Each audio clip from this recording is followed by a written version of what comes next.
Coming up next on the Jeff Crilley Show, she helps eliminate waste and inefficiency in the medical world. Her story just ahead.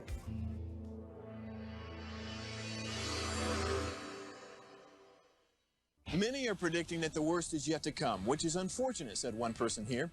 Until now, they've enjoyed the reputation of being the nation's icebox. Watched a burglar in his home this morning by webcam. As a journalist of over 25 years, stories are what make my world turn. Reporting live from the Dallas newsroom tonight, Jeff Crilley, Fox 4 News. But in 2008, I took the jump from my familiar life and started a PR firm from my home. We're talking about anyone with a camcorder like the one I'm using becomes a television network. We started slowly growing the company, and we now have over 100 clients, and we've branched into the world of live digital broadcasting. I now own 8 different TV studios and have a huge team. And the stories that I now get to share are sometimes the most important of my life.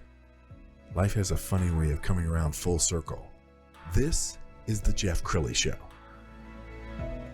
Well, they don't teach doctors in medical school how to run a business, and so therefore many of their practices are inefficient. There's all kinds of redundancies, and sometimes it can impact patient health. To talk about that today, Tanya Stinson. She's with Leaning Towards Change, LLC. Thanks for coming on the show. Thanks, Jeff. I appreciate that. All right, so tell us what your company does.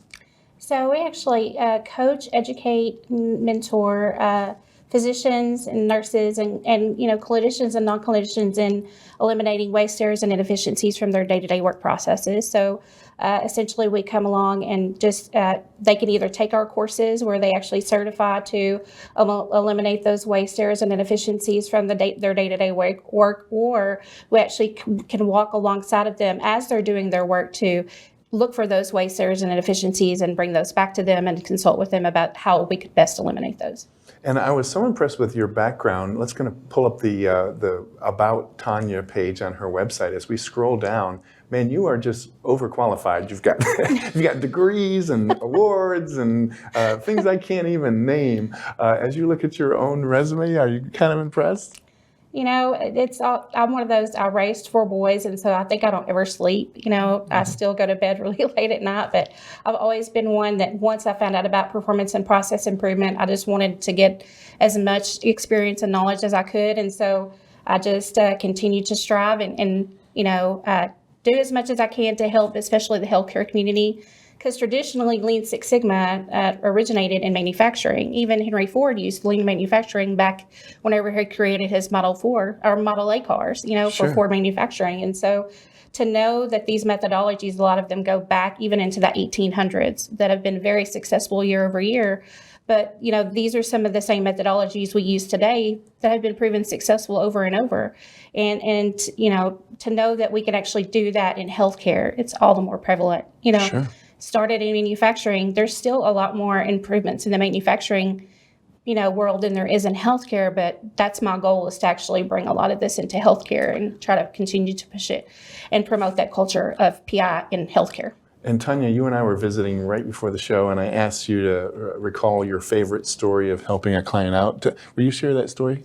So one of the projects that we actually worked on was blow culture contamination reduction, and it was very well communicated before the project even started.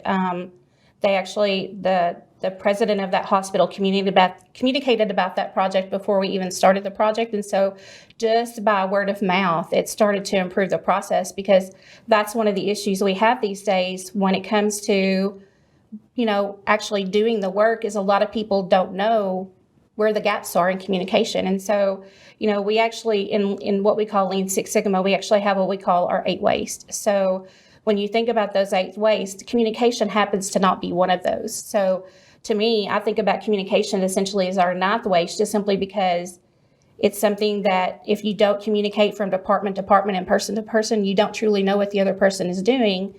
And so therefore, when you assume that somebody's doing something and they're really not, it causes that gap in process and that gap in communication. Sure.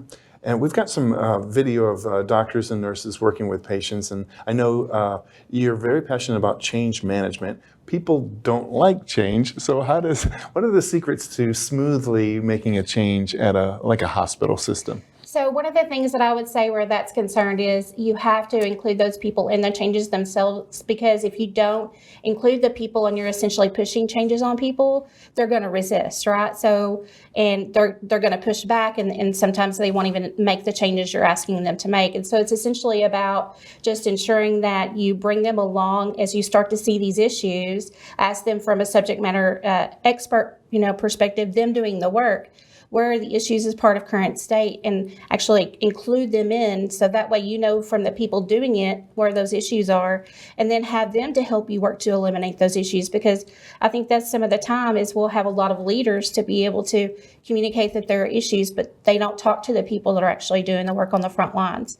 Sure. And so if we could really start including those people as we look at these processes that need to be changed, then you'll get more buy-in. And then when things start to improve, you'll actually have those people as your cheerleaders, because they're going to say, yes, I've seen that this works, and let me promote this to other people and let them know, yes, this process truly works. So, and ultimately, I think we all benefit from this because of when you have skyrocketing hospital bills because of inefficiencies, ultimately, we end up paying for some of this stuff. So you must feel terribly rewarded to be working in an industry where, they're saving lives. It's one thing whenever like I said, I grew up and, learned about Lean Six Sigma and started on my journey when I was in manufacturing. And to know that when I started on this journey in manufacturing, it was one thing to know that it was inanimate objects that you're working with. It's not objects that breathed or, could talk and tell you exactly what was wrong with them. But to know that we can bring these methodologies and these tools into the healthcare world where it actually helps people that are living, breathing, talking every day. But see, that's the thing, Lean Six Sigma and a lot of these other methodologies, it's not just healthcare that they can improve, it's manufacturing, it's mining, it's utilities. Anywhere that there's any kind of waste, error, inefficiency, or defect, you can use these methodologies to eliminate those waste, errors, and inefficiencies. Tell me how you work with your clients. Do you actually, if you're working with the hospital system, do you actually come in and start interviewing employees about what they're doing to help really understand, like looking under the hood to see, okay, why is this not working the way it's supposed to be working? So traditionally what we do is we ask them, what their problems are, because what we'd like to do essentially is get a sense of what the problem is, because a lot of times people can tell us they think they have a problem, but it isn't until we actually start gathering the data to track and trend to see how often this problem happens, who all is impacted by these problems, that, whether it's, an example of one could be wrong site surgeries. Okay, so you tell me you think you have a problem with wrong site surgery. Well, how many people in the last year, so to speak, have had wrong site surgeries? And then, you drill down essentially into the data. That's where the Six Sigma portion comes in, because it's data tells a story. So it's essentially me gathering information or the data to tell me, how many people have been impacted with a certain time frame, and if it's truly a problem like you think it is, so to speak. And if her face seems familiar, it's because she's been on our network before. You were here about a year ago on the Cutting Edge podcast. You love educating people, don't you? I do, and I'm very, very passionate about it, yes. Yeah. When did you first fall in love with Six Sigma? Back in 2007. It's funny because I was working at a power plant, and there was a position for an above-ground strip coal mining operation, and I had went in and interviewed for a position, and they said, well, do you know anything about Six Sigma? And I was like, no, what is it? And so naturally I was curious and so wanted to learn more about it. And as soon as I did, I was like, it's in my DNA naturally, I think, for me to want to, learn more about this. And so it's been a passion of mine ever since. Sure. I'm thinking in a way you're like half engineer, half detective, because you're having to really problem solve in an industry that I know you've become very familiar with, but you didn't come up through the medical industry, did you? I did not, no, sir. I grew up in mining and manufacturing industry, and it's funny because before I actually got into the mining and manufacturing industry, I'm a Texas certified peace officer as well. So when I say that my favorite, so there's actually 5 phases, part of Lean Six Sigma, the demand methodology. So there's define, measure, analyze, improve, and control. And so analyze is actually where you go and you look for the root causes of the problems. Just say, for instance, we talked about wrong site surgery. So looking to see where the root causes of, what happened and why are we having these wrong site surgeries? What's the true root cause and what's the reason for those that actually happened? And that's like the more investigative phase, sure. so that's my favorite phase, but you're still, I think of it when I think of forensics, right? So forensics investigation where you're looking for the true, like needle in the haystack type clue that's going to break the case wide open. Right. And so that's essentially what you're doing with root cause analysis is you're determining where the essential root causes of the problem started from. Sure. And I know we hear a lot about physician and nurse burnout. How many times does it have something to do with just their lack of sleep? I would say that a lot of that goes back to, and of course, not being a nurse and being on the front lines, this is where I would actually go back to them because they would, this is one of the questions why they would, one of the root causes, essentially, they tell me why the burnout is. But I think part of it is we're just so short-staffed. Sure. And a lot of the short-staffedness comes back to these broken processes because one of the things that, this is traditionally what we see in Lean Six Sigma and a lot of these process improvement methodologies we use is that we'll hire more people because we think that's going to solve the problem. But essentially, if we don't solve the process problem, regardless of how many people you throw at that problem, it's still going to be broken. Sure. And so when you think of the short-staffedness that we have in healthcare especially, if we were to address actually what the root causes of those problems are and the reason why we're having to throw so many people at a process, essentially, I think that would help with the short-staffedness because we would actually know where the gaps are in communication, the gaps are in the processes, where the waste errors and inefficiencies are, and then we'd be able to put some people in those places and actually build what we call a future state process.